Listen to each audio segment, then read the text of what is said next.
ఆ తర్వాత నాకు అర్థమైంది దట్ ఇక్కడ నువ్వు వాయిస్ అవుట్ చేయకపోతే మంచిగా ఉండదు. అందుకే ఐ ట్రైడ్. నాకు గొడవలు పెట్టుకోవడం రాదండి. నేను అది చేయలేను, నేను ఇప్పుడు కూడా చేయలేను, నేను తర్వాత కూడా చేయలేను. సో అందుకే ఫస్ట్ వీక్లో యాక్చువల్లీ చీఫ్ పొజిషన్లో నా ఫైర్ కనిపించింది. అగైన్ ఒక పవర్ ఆఫ్ అథారిటీ మీకు ఉన్నప్పుడు మీరు మాట్లాడగలుగుతారు. ఒక లీడర్ ఎలా మాట్లాడతారు, అలాగే ఒక మెంబర్ ఎలా మాట్లాడతారు, రెండు డిఫరెంట్. అందుకే మేబీ ఒక ఫస్ట్ వీక్కి థర్డ్ వీక్కి డిఫరెన్స్ వచ్చింది. సో నా బిగ్ బాస్ జర్నీ ఎలా అయిందంటే అందరూ 10, 20, 30% ఎలా స్టార్ట్ చేస్తారు, నేను డైరెక్ట్ 100%లో స్టార్ట్ చేసా. మణికంఠ అది నాకు తెలియదండి, అది తన గేమ్ ప్లే.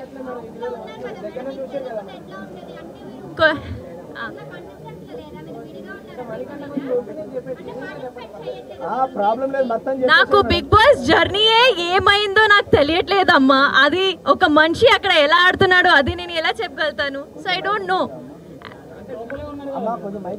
లోపల చాలా మంది ఉన్నారండి, చాలా మంది వేరే వేరేగా ఆడుతున్నారు, వేరే ఒపీనియన్స్ తెచ్చుకొని వచ్చారు, చాలా మందికి వేరే వేరే డ్రీమ్స్ ఉన్నాయి అక్కడ.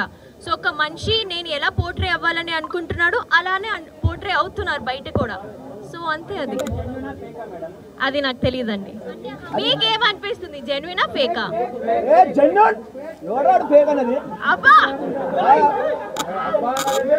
Let the public audience vote చేస్తుంది. That's that. Thank you so much అండి. బయట నా favourite, my favourite are 2 people, Sita and Nikhil. They are my favourite.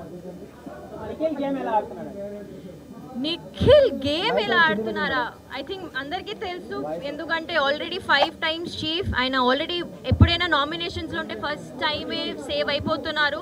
So I think జనాలకి ఆల్రెడీ తెలుసు ఆయన ఎలా ఆడుతున్నారు, మంచిగానే ఆడుతున్నారు. సో ఐ థింక్ నాకు కూడా అదే ఒపీనియన్ ఉంది. చెప్ప కదా, సీత అండ్ నిఖిల్.